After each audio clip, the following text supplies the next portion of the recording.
इस ट्रिप में ऐसा नहीं कि सब कुछ अच्छा ही अच्छा होता रहा।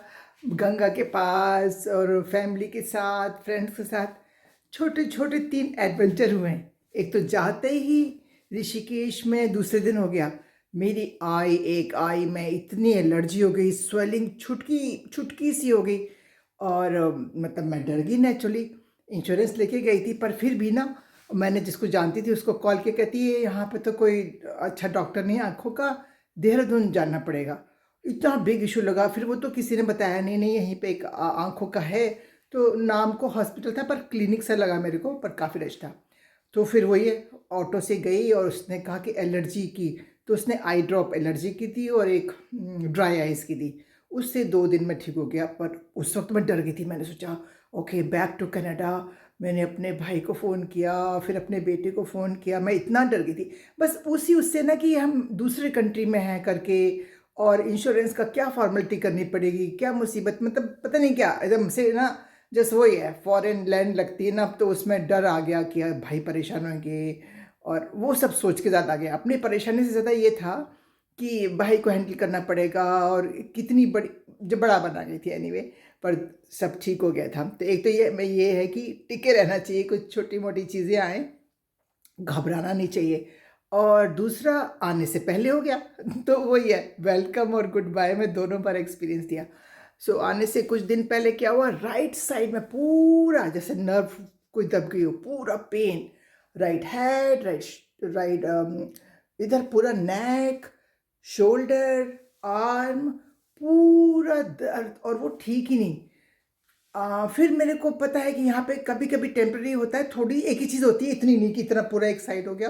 फिर मैंने थोड़ी एक्सरसाइज करी, फिर मसाज वाली को ऑलरेडी बोला हुआ था, वहाँ तो मसाज वाली ₹200 में मिल जाती ना, जो होती है ऐसी जस्ट थोड़ा तेल लगाने वाली। उसको आना ही था, उसने लगाया तेल गरम करके, मस्टर्ड ऑयल, कोई ख़ास ऑयल भी नहीं, और उससे रिलीफ़ मिल गया। मैं फिर सो गई और 2 घंटे बाद काफ़ी 80% रिलीफ़ हो गया और फिर बाद में जो बचा था वो 1-2 दिन में पूरा चला गया। तो जो तीसरा हुआ था दिल्ली में अर्थक्वेक का, 10:30 का टाइम था और मैं को नींद नहीं आ रही थी और लोग टीवी देख रहे थे, तो मैं लेट गई थी बेड पर, सामने टीवी था। अब मेरा बेड ना हिले, ऐसे ऐसे ऐसे ऐसे हिले और मैं सोचूं ये इतना जोर से क्यों हिल रहा है। पास में लोग जो बैठे थे, मैंने कहा ये शायद अपने पैरों को, वहाँ होता है ना पैर हिलाते जाते हैं फ़ोन पे बात करते, मैंने कहा शायद ये पैर हिला रहे हैं उससे मेरा पलंग हिल रहा है। फिर वो रुक ही नहीं रहा था, मैं सोचती थी फ़ोन बंद हो तो मैं बोलूँ भाई पैर हिलाना बंद करो, इतने में तो घर में हल्ला हो गया। मैंने सोचा चोर आ गया, मैं तो दरवाज़ा खट से बंद करने वाली थी, पर फिर पता लगा अर्थक्वेक, फिर टीवी ऑन किया तो ये भी हुआ। मैंने कहा ओए मैं तो अपने भाई के पास जाऊंगी, मेरे को बस ये लगता था कुछ हो गया। तो वो जो फॉर्मेलिटीज़ है ना, उससे ज़्यादा नेक्स्ट टाइम तो मैं इसका भी अपना ना माइंड को सेट करके जाऊँगी, कुछ होता है तो भाई कोई बात नहीं, जो भी कुछ है like I have to think about it कि इसको रिलीज़ करने वाली चीज़ है ये, जो फियर आता है और दूसरों को ज़्यादा ख्याल आता है, होए बेटा, अरे भाई ये परेशानी, अपना तो ये कोई बात नहीं है। तो ये 3 चीज़ें हुई थी वहाँ पर, तो मैंने कहा चलो शेयर करो ये भी। छोटे भाई के साथ होली तो बहुत एन्जॉय करी मैंने। आई थिंक लाइफ में पहली बार होली खेली थी, गीली वाली होली। बचपन में डर के मैं कमरे में रहती थी, छुप के रहती थी। बड़ी हुई शादी के बाद तो ऐसा किसी ने फ़ोर्स नहीं किया, नहीं कोई दिल्ली में कुछ नहीं करती थी मैं, बच्चे ही खेलते थे बस। तो आई थिंक लाइफ की पहली होली खेली मैंने गीली वाली और बहुत एन्जॉय करी। पहले पता नहीं क्यों ये लगता था रंग लगेगा उसको उतारो, पर ये वाला ऐसा नहीं था, अब की बार तैयारी कर ली। पहले तेल चिपचिपा लगता था, अब की बार कर लिया फेस पे और उतर गया था, ऐसा कुछ नहीं हुआ।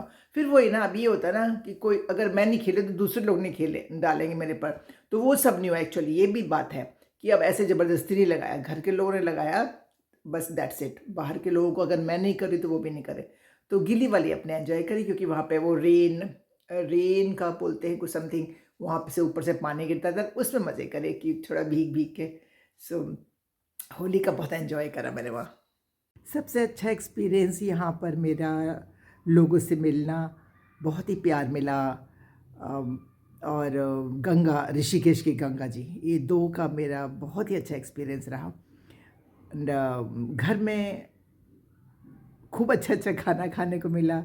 भाई-भाभी दोनों अपनी-अपनी डिशेज़ बनाते थे और मेरा छोटा भाई तो समझो बस पढ़ाई नहीं करी है, पर पूरा 5 स्टार का शेफ़ वाला वो बिल्कुल खाना बनाता है और सर्व करता है। द वे, मतलब मेरी हिम्मत ही नहीं होती किचन में घुसने की, इतना अच्छा होता है उसका।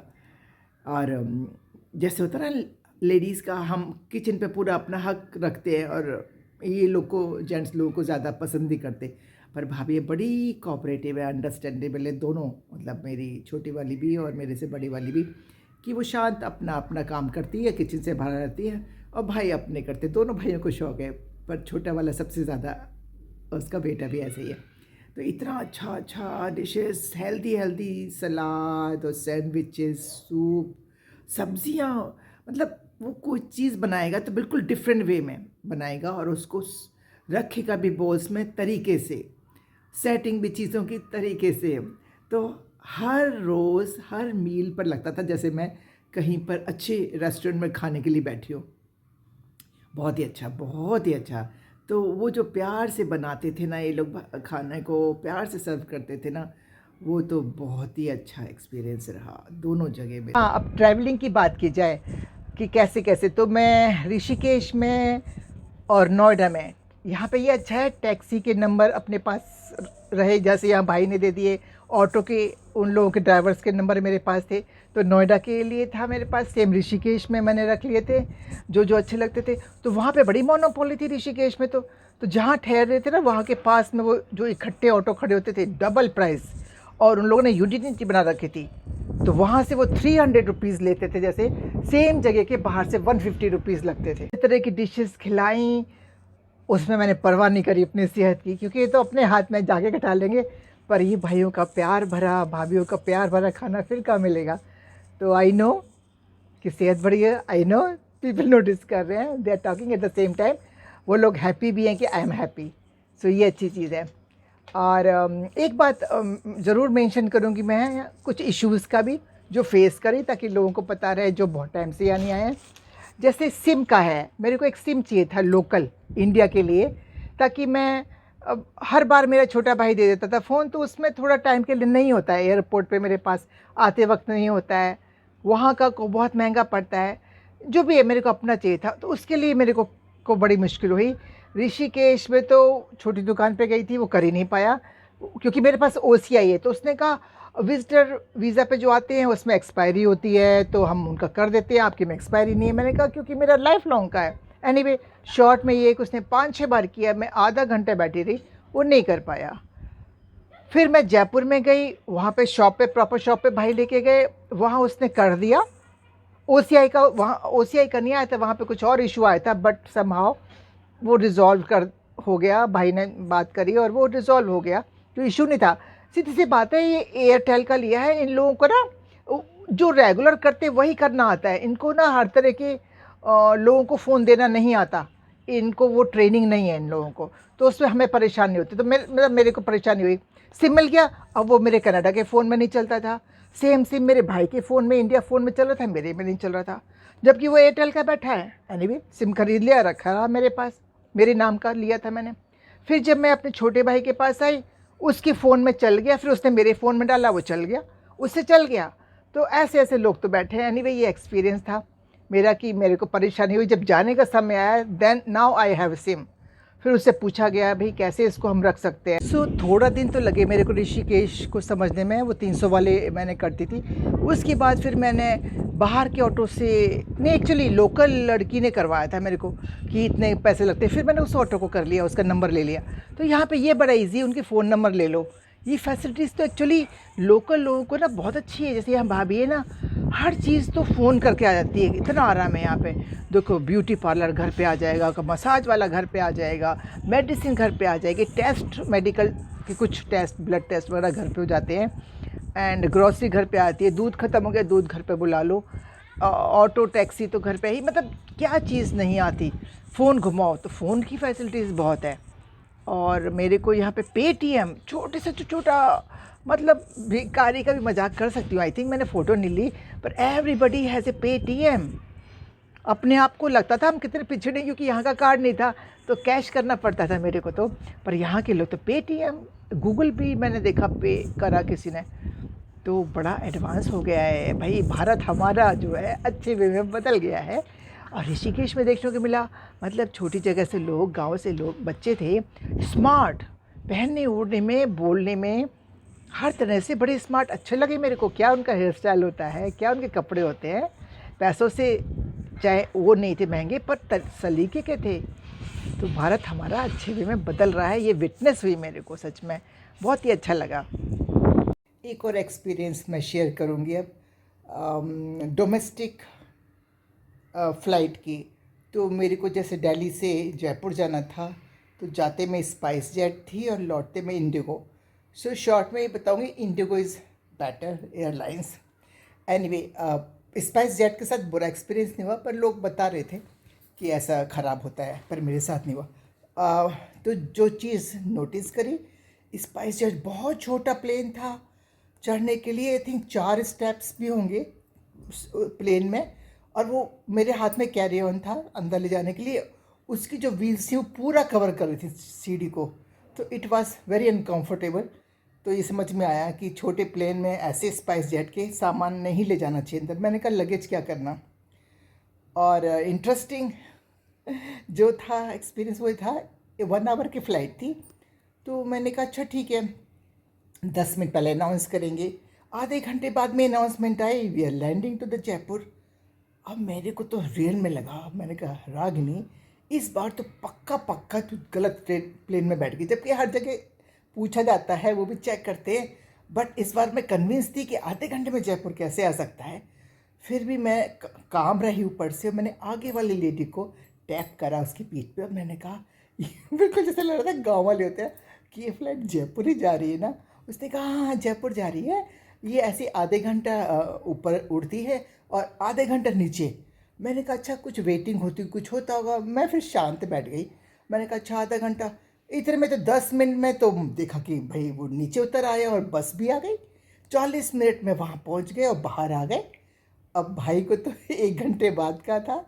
फिर सब लोग अपने अपने लोगों को कॉल कर रहे थे, और फिर वेट करा। मैं पूरा आधा घंटा वेट करा भाई का आने के लिए। सो ये तो गुड था कि जल्दी पहुंच गए, बट ये है कि खड़े तो वहीं रहे। It was not bad anyway.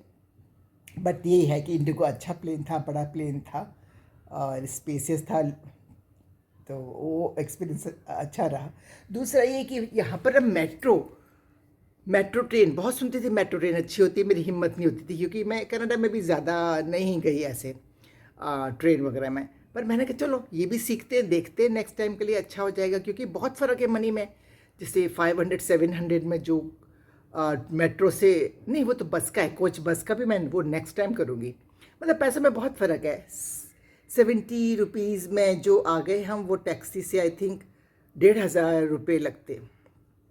Metro का एक्सपीरियंस अच्छा था बहुत। बिल्कुल ये कम्पीट करती है बाहर की प्लेन से। बहुत सब कुछ बहुत अच्छा था, अंदर लिखा हुआ था, कोई गड़बड़ नहीं हो सकती। हल्का सा आइडिया रहना चाहिए पहली बार, नहीं तो बहुत अच्छा एक्सपीरियंस था मेट्रो। अच्छा, एक टॉपिक में टच करूँगी, ट्रैफिक का। इंडिया से ही गए हैं, पर देखो ना, कोई भी बहुत समय के लिए कोई भी चीज़ आप ना करो तो उसको भूल जाते हैं। तो यहाँ पे आवाज़ों का तो मैंने पीछे बैठती थी, ठीक है चलो हैंडल कर लिया, कैसे भी आंखें बंद कर ली। कुछ दिन ना मेरे को आगे बिठाया गया कि भाई के साथ बैठ जाओ। ओ माय गॉड, मेरे से तो मुंह से आवाज़ निकल आती, उई आ उई आ। इतने पास पास से लोग लेफ़्ट राइट निकलते हैं सामने से, माय गॉड। तो हर समय डर में रही। पहले सुनते थे फॉरेनर्स के लिए ना, वो हाल हो गया अब कि क्रॉस करना भी नहीं आता रोड को, और आवाज़ों से डर लगता है। इतने पास पास लोग ड्राइव करते हैं, उससे डर लगता है।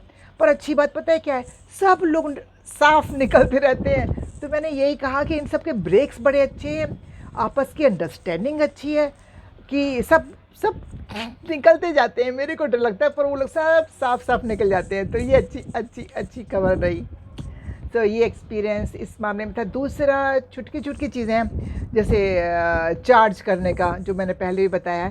फ़ोन को चार्ज करने का मैं वो स्विच ऑन करना भूल जाती थी, और मैं सोची अच्छा मैंने लगा दिया प्लग और मेरा फ़ोन चार्ज हो रहा है और वो नहीं होता था।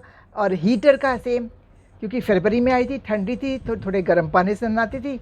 वहाँ हम जाते हैं तो हमारा पानी रहता है हर समय गर्म ठंडा, पर यहाँ पे गीज़र को जहाँ मैं गई ऑन करना पड़ता है। वो मैं बहुत दिनों तक भूल जाती थी। मैं नहाने के लिए पहुँची, पता लगा अरे गीज़र ऑन करना है। तो ये छोटी चीज़ें, जैसे आई एम शेयरिंग कि भाई प्रिपेयर रहेंगे ना तो उनको इजी रहेगा। और क्या था जो मैंने पहले ही बोला, सॉक्स। सॉक्स बहुत चाहिए होते हैं क्योंकि नंगे पैर का मामला यहाँ बहुत रहता है। तो एवरीडे के 2 सॉक्स, फिर उनको धोते रहो, तो दैट मीन्स 4 पेयर्स, तो 4 मतलब हाँ 2-2 दिन बाद धो तो 4 6 6 पेयर, क्योंकि फरवरी में ज़्यादा ज़रूरत पड़ी थी मेरे को। मंदिर जाओ तो कहीं कहीं खाना जाओ तो अपने शूज़ उतारो तो सॉक्स में रहो, मंदिर में और गंगा तट पे काफ़ी जगह सॉक्स का, नहीं तो पैर इतने सड़ गए थे मेरे, सच में सड़ ही गए थे किसका हुआ है, मैंने परसों साफ करवाए हैं। तो इन सब छोटी छोटी चीज़ों के बावजूद भी बहुत अच्छा एक्सपीरियंस था इन टोटल। ये तो बस ऐसे ही जैसे बात चलती है तो कर ही जाती है ना।